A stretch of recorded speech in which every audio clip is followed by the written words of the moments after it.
क्या माता पिता को अपनी बेटी के घर का भोजन नहीं करना चाहिए? ये प्रश्न बहुत पुराना है, लेकिन आज भी उतना ही प्रासंगिक है।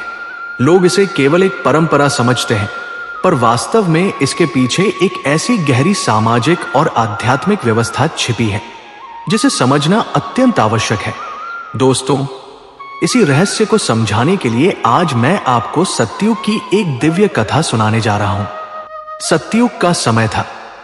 वैकुंठ धाम में दिव्यता अपनी पूर्ण छटा बिखेर रही थी।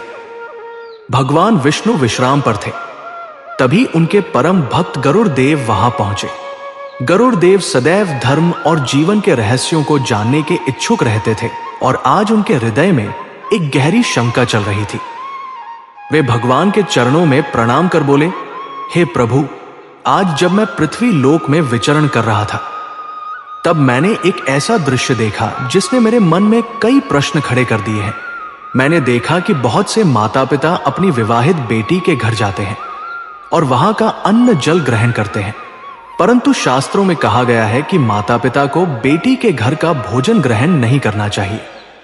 ऐसा क्यों कहा गया है प्रभु? क्या इससे कोई पाप लगता है? और एक और प्रश्न, इस संसार में सबसे बड़ा धन क्या है?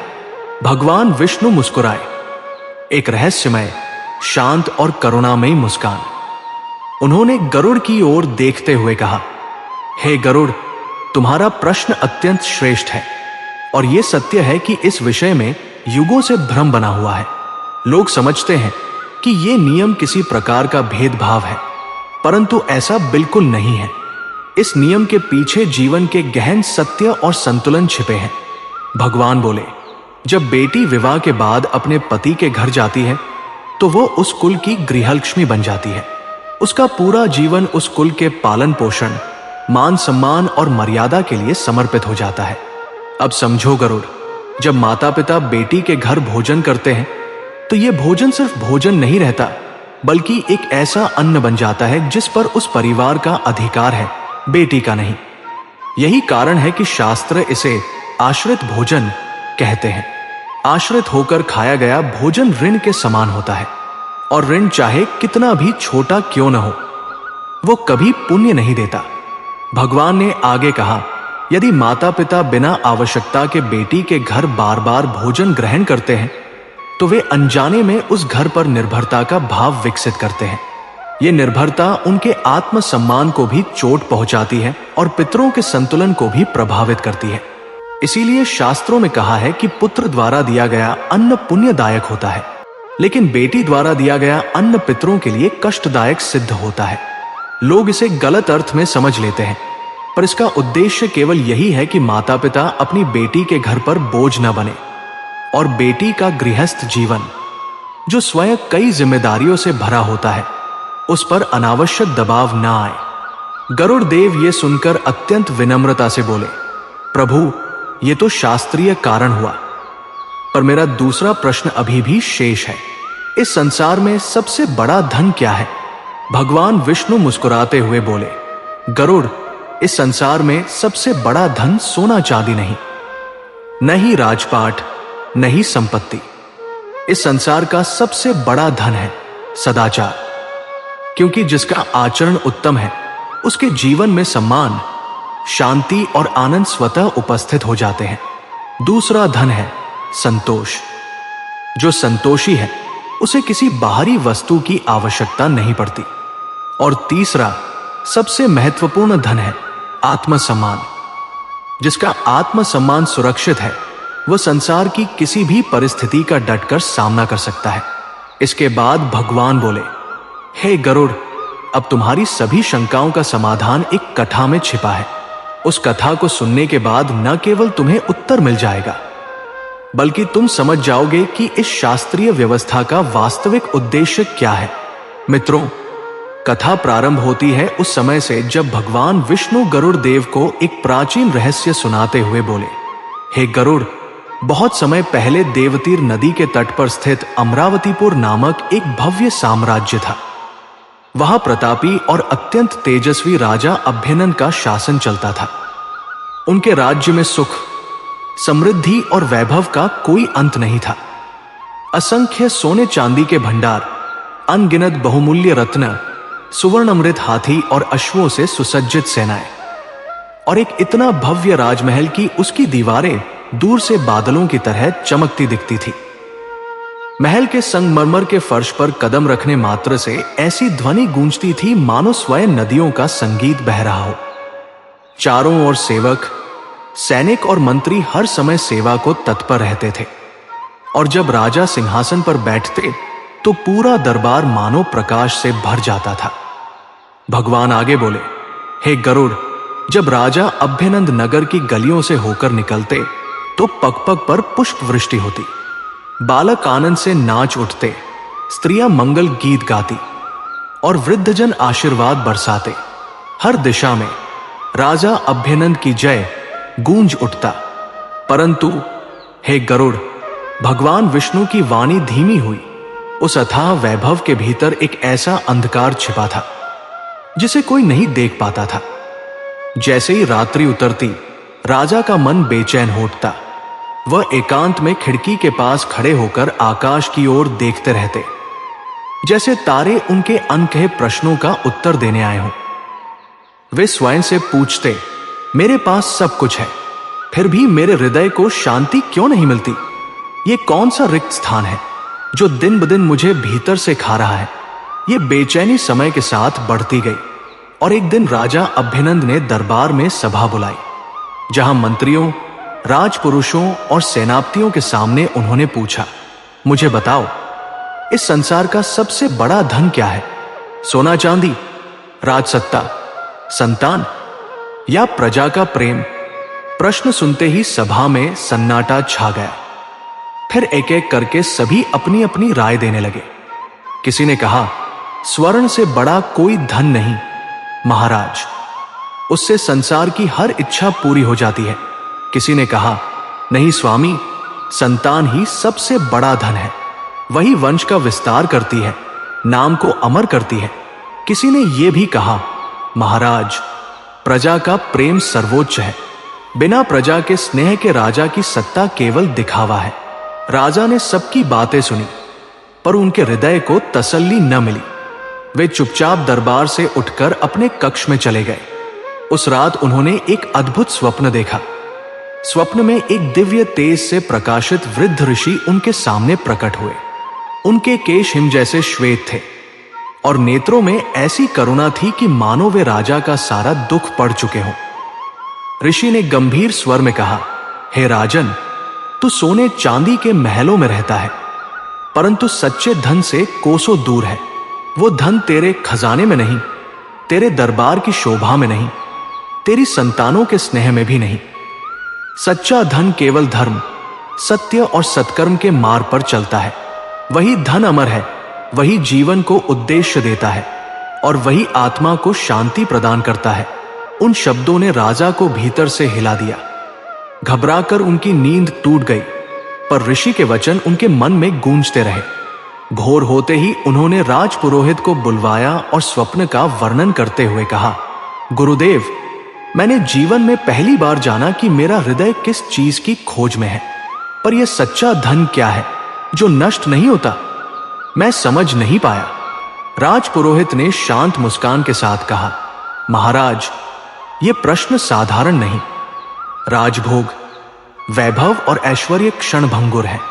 यदि आपको उस अमर धन का रहस्य जानना है तो आपको उन महात्माओं के पास जाना होगा जो संसार की सीमाओं से परे तप और सत्य में स्थित है।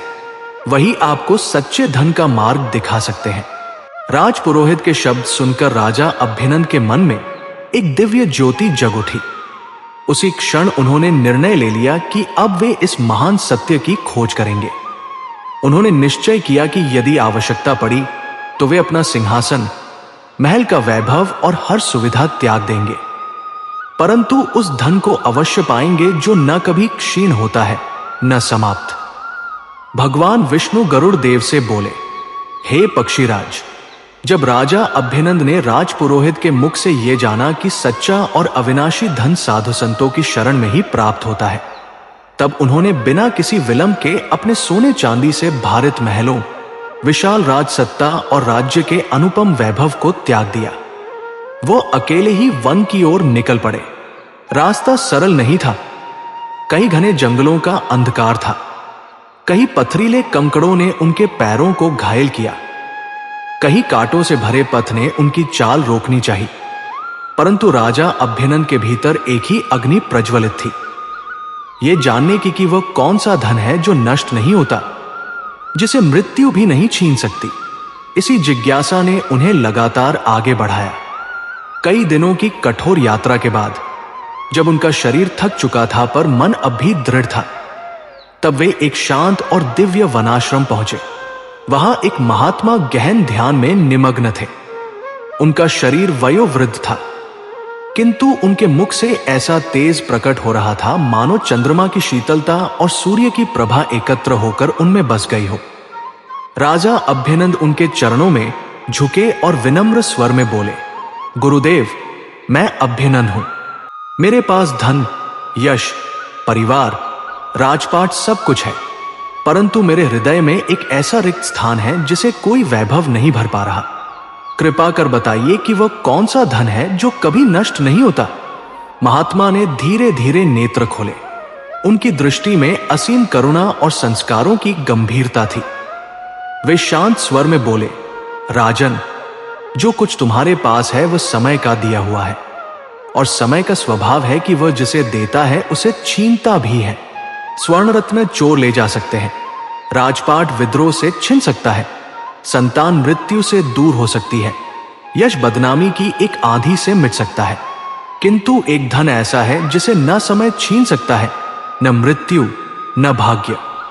वो है पुण्य, धर्म और सत्कर्म का धन। वही तुम्हारे साथ जन्म जन्मांतर चलता है। राजा अभ्यनंद विस्मित होकर बोले, गुरुदेव, ये धन कैसे प्राप्त होता है? कृपा कर स्पष्ट रूप से बताइए। महात्मा मुस्कुराए और बोले, राजन, इस सत्य को समझने के लिए केवल शब्द पर्याप्त नहीं, इसके लिए अनुभव की आवश्यकता है। मैं तुम्हें एक कथा सुनाता हूं। उस कथा में वो रहस्य छिपा है जिसकी खोज तुम लेकर आए हो। उन्होंने कहना आरंभ किया, राजन, एक नगर में विराजनंद नाम का एक अत्यंत धनी साहूकार रहता था। उसके घर में स्वर्ण के पहाड़ थे, चांदी के भंडार थे, अन्नागार अनाज से भरे रहते थे, और नौकर चाकर सैकड़ों की संख्या में उसकी सेवा करते थे। लोग दूर दूर से उसके वैभव की प्रशंसा करने आते, परंतु धन के गर्व ने उसके हृदय को कठोर बना दिया था। वो अपने धन के बल पर गरीबों को दबाता, मजदूरों से अत्यधिक श्रम करवाता और किसी की सहायता करना तो वो अपना अपमान समझता। उसे विश्वास था कि धन ही उसे अमर बना देगा। समय बीतता गया। एक दिन नगर में भयंकर महामारी फैली। लोग मरने लगे, गलियां सुनसान होने लगी। धीरे धीरे वह महामारी विराजनंद के परिवार तक पहुंची। उसकी आंखों के सामने उसकी पत्नी और दोनों पुत्र मौत के ग्रास में समा गए। उसने वैद्य बुलाए, औषधियां मंगाई, सोने की मुद्राएं लुटाई, पर मृत्यु ने किसी पर दया न की। जब सब समाप्त हो गया, उस दिन पहली बार उसे समझ आया कि उसका अपार धन कितना असहाय है। उसने व्यथित होकर सोचा, यदि मेरा धन मेरे सामने खड़ा होकर मेरे अपने परिवार को बचा नहीं पाया, तो मैं किस बात का धनवान हूं। दुख और पश्चाताप से भरा हुआ वह नगर छोड़कर निकल पड़ा। मार्ग में उसे एक साधु मिले। वो रोते हुए उनके चरणों में गिर पड़ा और कहा, महाराज, मेरे पास इतना धन था कि मैं स्वयं को संसार का सबसे बड़ा धनवान समझता था, पर आज मैं अकेला हूं। सब कुछ छिन गया।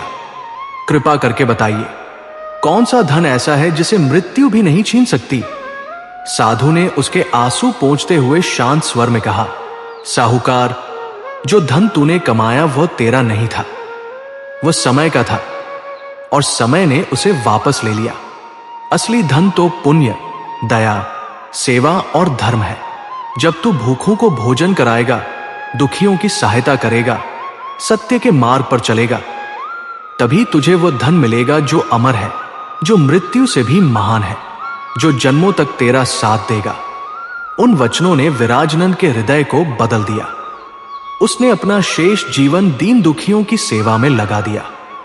अनाथ बच्चों के लिए आश्रय बनाए, भूखों को भोजन कराया, बीमारों की सेवा की, और अंत समय में उसके मुख पर जो संतोष की मुस्कान थी, वही इस बात का प्रमाण थी कि उसने वास्तविक धन प्राप्त कर लिया था। महात्मा जी ने कथा समाप्त कर धीमे स्वर में राजा अभ्यनंद से कहा, हे राजन, उस साहूकार ने सब कुछ खोकर जो सत्य पाया, वही सत्य तुम्हें बिना किसी कष्ट के साधु संतों के वचन से मिल रहा है।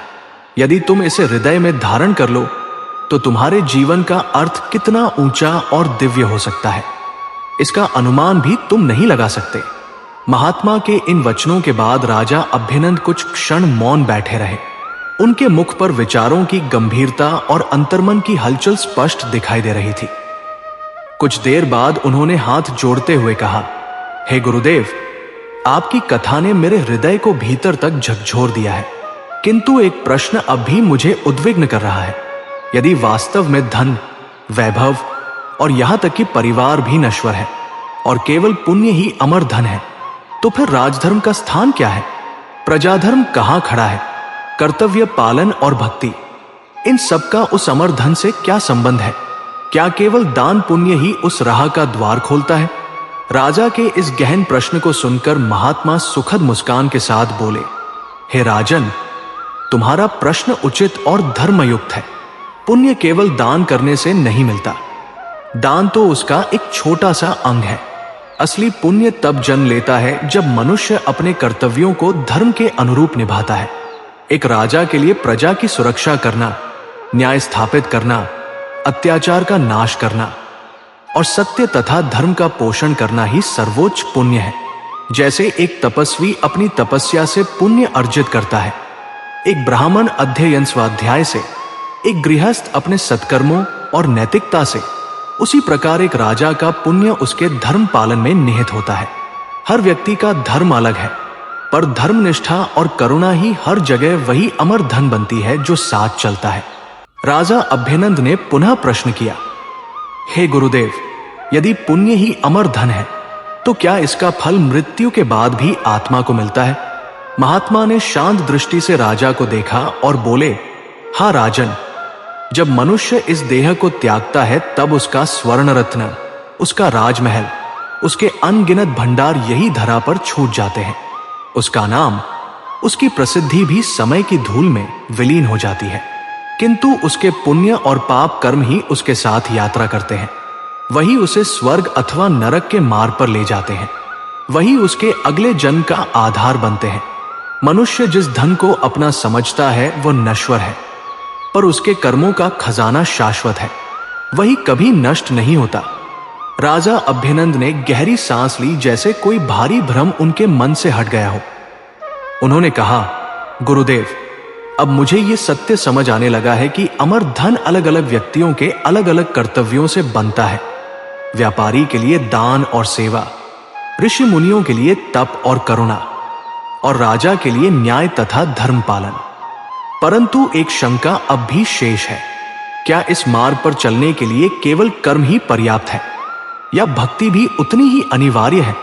महात्मा की आंखों में प्रसन्नता की चमक उभरी। वे बोले, हे राजन, तुमने अत्यंत गूढ़ प्रश्न किया है। कर्म और भक्ति दोनों मिलकर ही अमर धन का निर्माण करते हैं। जैसे पक्षी दो पंखों से उड़ता है, वैसे ही साधक कर्म और भक्ति दोनों के सहारे ऊंचाइयों तक पहुंचता है। इसे स्पष्ट करने के लिए अब मैं तुम्हें एक भक्त की कथा सुनाता हूं। एक ऐसे बालक की जो भक्ति के बल पर वो धन अर्जित कर गया जिसे देवता भी सम्मान से स्मरण करते हैं। महात्मा ने कहना आरंभ किया, हे राजन, उज्जवल राज्य के राजकुमार ध्रुव की कथा अच्छी तरह सुनो। ध्रुव अपने बाल्यकाल की मासूमियत में कभी सोच भी नहीं सकता था कि राजमहल जैसा विशाल स्थान भी किसी बालक के लिए क्रूर हो सकता है। उसके लिए सारा सुख उसकी माता सुनीति के स्नेह में था, न कि राज सत्ता की चमक दमक में। किंतु नियति ने उसके कोमल हृदय की परीक्षा लेने का विचार किया। एक दिन बालक ध्रुव ने बाल सुलभ प्रेम से अपने पिता की गोद में बैठने की इच्छा की, पर उसकी सौतेली रानी ने उसे अपमानित कर दिया। ध्रुव की नन्ही आंखों में अपमान के आंसू भर आए। राजकुमार होकर भी वह अपने ही महल में तिरस्कृत हुआ। रोते हुए वह अपनी माता सुनीति के पास पहुंचा। अपने पुत्र के आंसू देखकर माता का हृदय द्रवित हो उठा। उन्होंने उसे गले लगाते हुए कहा, बेटा, संसार का सुख चंचल है, राज सत्ता भी टिकाऊ नहीं। यदि तुझे सच्चा सहारा चाहिए तो ईश्वर की शरण में जाओ, वही तुम्हें वो धन देंगे जिसे कोई छीन नहीं सकता। माता के इन शब्दों ने ध्रुव के अंदर एक दृढ़ संकल्प जगा दिया। उसी रात वो नन्हा बालक, जिसे दुनिया ने पराजित समझा था, ईश्वर की खोज में निकल पड़ा। वह घने अंधकारमय वन में पहुंचा। चारों ओर भयावह गर्जन, कांटों की खड़खड़ाहट, शीतल हवाओं की सिसकी, परंतु उसके साहस को कोई भी विचलित न कर सका। उसने जंगल के मध्य एक शांत स्थान चुना और ध्यान साधना आरंभ की। प्रारंभ में उसने पत्ते खाए, फिर केवल जल पर रहा और अंत में तप की तीव्रता इतनी बढ़ गई कि वह मात्र प्राणवायु पर जीवित रहा। उसका शरीर क्षीण हुआ, पर उसकी श्रद्धा और भक्ति पर्वत के समान अडिग रही। उसकी हर श्वास में प्रभु का स्मरण था, उसकी हर धड़कन में भक्ति की पुकार। ध्रुव की तपस्या से देवलोक भी कंपित हो उठा। सभी देव उसकी भक्ति से चकित होकर भगवान विष्णु से प्रार्थना करने लगे। अंततः ध्रुव की निष्कलंक भक्ति ने भगवान को प्रसन्न कर दिया और एक दिन श्रीहरि दिव्य प्रकाश के साथ उसके सामने प्रकट हुए। मुस्कुराते हुए बोले, वत्स ध्रुव, तुम्हारी भक्ति और निष्ठा दुर्लभ है, मांगो, तुम्हें क्या चाहिए? ध्रुव ने हाथ जोड़े और विनम्र स्वर में कहा, हे प्रभु, मुझे ऐसा धन दीजिए जो कभी नष्ट ना हो। मुझे ऐसी पहचान दीजिए जो युगों युगों तक अचल रहे। भगवान विष्णु प्रसन्न होकर बोले, वत्स, तुम्हारी इच्छा पूर्ण होगी। आज से आकाश में तुम्हें वो स्थान दिया जाता है जहां कभी क्षय नहीं होगा। संसार तुम्हें ध्रुव तारे के रूप में देखेगा। युगों युगों तक तुम्हारा नाम अमर रहेगा। मित्रों, आगे महात्मा जी बोले, हे राजन, आपने देखा कैसे एक छोटा सा बालक ध्रुव भक्ति के बल पर अमर स्थान को प्राप्त कर सका। यही है असली धन, भक्ति और ईश्वर का प्रेम। यह धन किसी को दिखाई नहीं देता, परंतु जब प्राप्त हो जाता है तो आत्मा शाश्वत बन जाती है। महात्मा जी ने कहा, राजन, यही कारण है कि संत और ऋषि कहा करते हैं कि सोना चांदी, राजपाट, परिवार और वैभव सब क्षण भंगुर है। केवल भक्ति, धर्म और पुण्य ही वो अमर धन है जिसे मृत्यु भी नहीं छीन सकती। ध्रुव की तरह जो भक्ति को अपनाता है उसका नाम युगों युगों तक अमर रहता है। यह सुनकर राजा अभ्यनंद ने हाथ जोड़कर कहा, गुरुदेव, अब मैं इस रहस्य को समझ गया हूं। अब से मेरा जीवन इस अमर धन को कमाने के लिए समर्पित रहेगा। मैं राज्य सिंहासन पर बैठकर प्रजा के कल्याण, सत्य और धर्म का पालन ही करूंगा। यही मेरी सबसे बड़ी संपत्ति होगी। महात्मा मुस्कुराए और बोले, राजन, जब तुम इस मार्ग पर चलोगे तभी तुम्हारा जीवन सार्थक होगा। यही अमर धन का वास्तविक स्वरूप है। मित्रों, इस संसार का सबसे बड़ा धन न सोना है, न राजपाट, न यश, न परिवार। सबसे बड़ा, शाश्वत और कभी नष्ट न होने वाला धन है धर्म, भक्ति और पुण्य से अर्जित अमर संपत्ति। यही वो धन है जो आत्मा के साथ जन्म जन्मांतर तक रहता है। अब भगवान विष्णु गरुड़ देव से बोले, हे पक्षीराज, अब मैं तुम्हारे दूसरे प्रश्न का उत्तर देता हूं कि माता पिता को बेटी के घर भोजन क्यों नहीं करना चाहिए। यदि वे ऐसा करते हैं तो कौन सा दोष लगता है। सुनो, प्राचीन समय में हिमालय की तराई में वटवृक्षों से घिरा एक शांत और दिव्य आश्रम था। वहां ऋषि अगस्त्य निवास करते थे। वेदों के ज्ञाता, धर्मशास्त्रों के मर्मज्ञ और अपने शिष्यों को सदैव सदाचार का उपदेश देने वाले महान संत। उनके आश्रम में हवन की सुगंध, मंत्रों की पवित्र ध्वनि और शांति का अलौकिक वातावरण हमेशा व्याप्त रहता था। एक सुबह जब यज्ञ की अग्नि प्रज्वलित थी और शिष्य वेदपाठ कर रहे थे, तभी एक वृद्ध दंपत्ति आश्रम में आए। उनके चेहरों पर थकान और मन में गहरी चिंता थी। ऋषि अगस्त्य ने उन्हें देखकर सौम्य स्वर में कहा, आइए वत्स, आपके मुख पर चिंता की रेखाएं देख रहा हूं।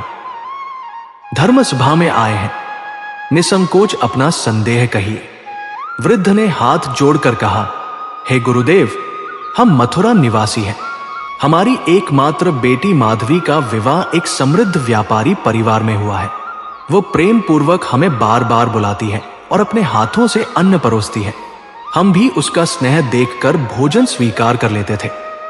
लेकिन नगर के एक विद्वान ब्राह्मण ने हमें कहा, माता पिता को बेटी के घर का अन्न नहीं ग्रहण करना चाहिए, यह पाप देता है। हे गुरुदेव, क्या यह सच है?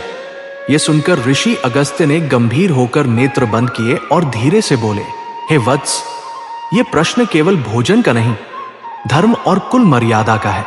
शास्त्र कहते हैं, पुत्र के घर का अन्न ग्रहण करना धर्म सम्मत है, क्योंकि पुत्र पिता के कुल का विस्तार है। उसके अर्जित अन्न में माता पिता का अधिकार होता है।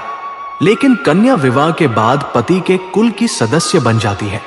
उसका घर, उसका अन्न, उसका धन सब पति के गोत्र का माना जाता है।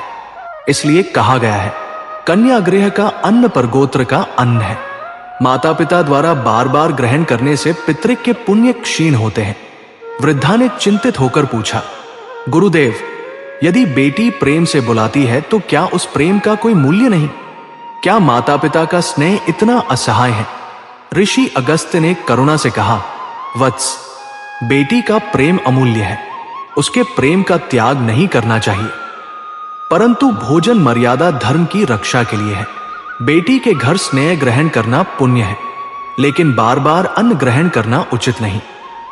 यदि कोई अनिवार्य स्थिति हो या बेटी का आग्रह टालना संभव ना हो तो माता पिता को पुत्र या परिवार के किसी पुरुष सदस्य के साथ भोजन करना चाहिए। इससे गोत्र मर्यादा बनी रहती है। ऋषि अगस्त्य के वचन सुनकर वृद्ध दंपत्ति की आंखों में राहत के आंसू भर आए। उन्होंने कहा, हे गुरुदेव, आपने हमारा संदेह दूर कर दिया। अब हम बेटी का प्रेम स्वीकार करेंगे, परंतु मर्यादा का उल्लंघन नहीं करेंगे। ऋषि अगस्त्य ने आशीर्वाद देते हुए कहा, धर्म की रक्षा ही सुख और शांति का कारण है। जो मर्यादाओं का पालन करता है वही पितरों की कृपा का पात्र बनता है।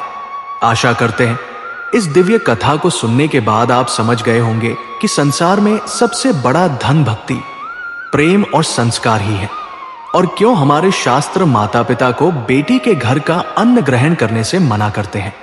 यदि ये कथा आपके हृदय को स्पर्श कर गई हो तो जय श्री हरि विष्णु अवश्य लिखें। प्रिय मित्रों, इस पवित्र कथा को अंत तक सुनने के लिए आपका हृदय से आभार। कृपया वीडियो को लाइक, शेयर और सब्सक्राइब भी अवश्य करें। जय श्री कृष्ण।